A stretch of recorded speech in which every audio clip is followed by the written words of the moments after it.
merci Couturier pour ce live, c'était vraiment génial, Jamais c'était assez. vraiment apprécié. Merci à vous pour l'accueil. C'est la même question que je pose aux invités ce soir, c'est est-ce que tu peux te présenter musicalement, ton parcours musical? Alors oui, donc je m'appelle Couturier. Je dis que je fais de la chanson alternative ou de la chanson électronique. J'essaie de trouver un équilibre généralement dans ma musique entre les éléments organiques et les éléments électroniques. J'ai été bercé par plusieurs types de chansons. D'un côté par ma mère, du côté de ma mère par la chanson française, Michel Berger, Véronique Sanson, tout ça. De l'autre côté, plein d'autres trucs, de la musique cubaine, du rock, Michael Jackson, pas mal de trucs différents. Et donc voilà, je suis un peu un mélange de tout ça. Et ces dernières années, je suis parti à Londres, j'ai vécu 2 ans à Londres, et je me suis vachement intéressé à la scène électronique londonienne. Et donc je suis revenu avec toute cette envie de faire de la musique électronique avec de la chanson française. Et voilà, ça donne... T'as commencé la musique vers quel âge? J'ai commencé hyper tard. Mon père m'a offert une guitare quand j'avais 16 ans. Ce qui, il paraît, est assez tard, donc. Ça va, 16 ans, c'est... Ouais, Ça va. voilà. Mais j'ai commencé à chanter plus tard, enfin vraiment plus tard. Et voilà. Et pourquoi t'as eu envie de chanter Ouais. Enfin, Mais c'est vachement fort, si on peut Ouais. juste baisser un peu.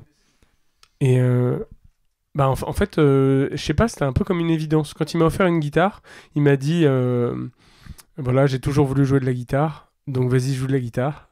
Et c'était trop bizarre.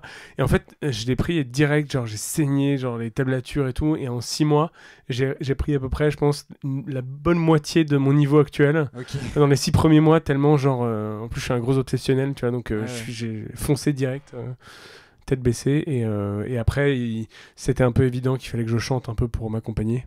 Mais ça s'entend d'ailleurs dans la production. Est-ce que tu te produis toi-même? Est-ce que tu composes? T'es auteur, compositeur, interprète? Alors, généralement, je dirais, 80-85% de la prod tout seul.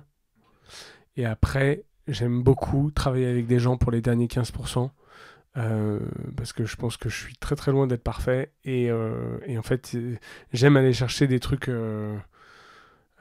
justement auxquels j'avais pas pensé, tu vois. Et il y a, dans le Amoureux de toi, par exemple, tu as des dissonances qui ont été apportées par des harmoniques de basse, par exemple, et du sax. Et genre jamais j'aurais pensé ajouter un truc pareil. Et quand on l'a ajouté en stud avec notamment Pierre Cheguillaume et Simon Kénéa, il y a eu une sorte de truc un peu magique qui s'est passé. Et donc c'était mortel de justement de pouvoir faire vivre le morceau à travers autre chose que mes propres outils, quoi. Tu as dit tout à l'heure, t'as dit que tu écoutais pas mal de chansons françaises, enfin on t'a fait écouter beaucoup de chansons françaises. C'est vrai que dans ta musique, pour moi, c'est un mélange, c'est une fusion entre chansons françaises et musique électronique et plein d'autres influences. C'est quoi ma question c'était c'est quoi ton rapport à la chanson française? Est-ce- Pourquoi vouloir peut-être continuer à faire la chanson française? Est-ce que tu as l'impression qu'il y a un héritage de la chanson française?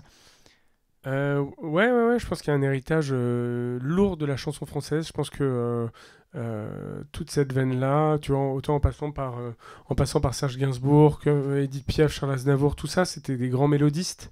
Enfin, quand tu vois la façon dont les chansons sont construites, que ce soit au niveau des accords ou que ce soit au niveau du chant et tout ça, il y a vraiment un truc hyper puissant qui se fait. Et je trouve que c'est une manière incroyable de faire passer des messages. Et quand j'ai bossé Amoureux de toi, elle s'est vraiment construite avec une base de mélodies de chansons françaises. J'étais très amoureux de toi, Ouais. comme un fou, comme quoi, l'amour ne s'explique pas. Il y avait un truc très chanson française, et justement, j'ai essayé de le casser avec quelque chose tu vois, d'électronique un peu brut. Et voilà. Et donc justement, est-ce que tu peux nous parler de... Donc j'ai vu pas mal de clips, tu as sorti pas mal de clips vidéo récemment. Et ton rapport à l'image, notamment dans la réalisation du clip vidéo de Amoureux de toi, comment ça s'est passé ce clip vidéo? L'idée du clip, si tu peux nous parler un peu de la réelle, quoi. Alors, j'ai bossé avec un jeune réalisateur qui est hyper talentueux, qui s'appelle Antoine Vibo. Euh, il est rentré dans notre cercle d'artistes vraiment de façon hyper élégante et avec une très très belle énergie. Et pour moi, c'était évident qu'il fallait que je bosse avec lui. Donc je lui ai proposé. Il a foncé tête baissée sans compter ses heures, son temps et tout ça. Enfin, il y allait genre direct avec le cœur.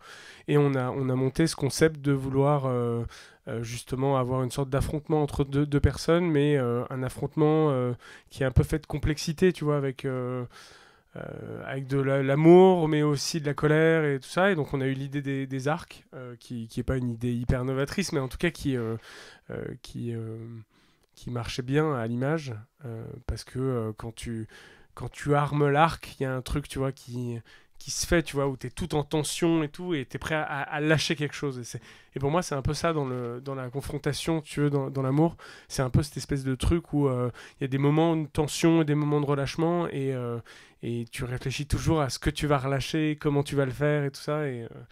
Et voilà, je trouvais ça hyper intéressant comme concept. Et donc, du coup, on l'a poussé, on a fait un truc en pleine nature et on s'est éclaté. Ok. Avec cette chemise d'ailleurs. J'avais cette Ah ouais. chemise. Mais ça s'entend du coup, même dans tes chansons, dans tes paroles, que l'histoire, il y a une volonté de raconter quelque chose. Est-ce que tu pourrais nous parler de ce rapport à, bah, tu vois comment tu me racontes le clip et tout, ouais, cette volonté, l'histoire quoi, le côté histoire dans le côté conteur en fait, il y a un côté Oui. conteur dans ce que tu fais. Alors, quand j'écrivais avant, et que j'étais vraiment tout seul, j'avais tendance à essayer de mettre beaucoup d'images un peu complexes. euh, et je me perdais un petit peu dans ces principes d'images. Et en fait, j'ai eu la chance de rencontrer Clou, la chanteuse Clou, et on a fait des sessions d'écriture ensemble.